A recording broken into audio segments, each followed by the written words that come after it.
আজ ঘুম থেকে উঠে দেখি বাইরের ওয়েদারটা বেশ সুন্দর। ওয়েদার দেখে লাভ নেই, আমি আমার প্রতিদিনের ডিউটি শুরু করে দিলাম। আমার প্রতিদিনের সকালটা এভাবেই শুরু হয়, এদের সাথেই শুরু হয়। প্রথমে আমি এদেরকে খাবার দিয়ে দিলাম। এবার চলে গেলাম আমার দুই বাহিনীর কাছে। সকাল থেকে খুব ডাকাডাকি করছিল, ওদেরও খাওয়ার সময় হয়ে গেছে।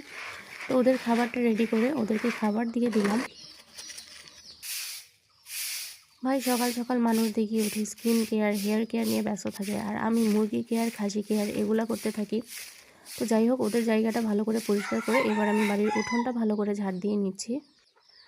গত রাতে বেশ জোরেই বাতাস হয়েছে, বেশ আমও পড়েছে আর পাতাও পড়েছে।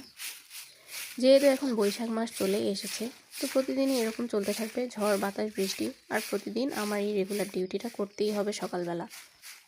গ্রামের প্রতিটা মেয়ে বা মহিলাদের লাইফস্টাইল মনে হয় এরকমই হয়। আর আমি যতক্ষণ কাজ করব এরা আমার পেছনে এভাবেই ঘুরঘুর করতে থাকবে। যাই হোক, এবার আমি নিজে ফ্রেশ হয়ে নেব, ঘরবাড়ি অনেক ফ্রেশ করলাম। আর প্রতিদিনের মতো মেথি ভেজানো এই পানিটা আমি খালি পেটে খেয়ে নেব, এটা আমাদের ইমিউনিটি সিস্টেমকে আরও বেশি স্ট্রং। আর এর মধ্যেই ওনার ফোন চলে এসেছে, খাবার রেডি করো, খেতে যাব।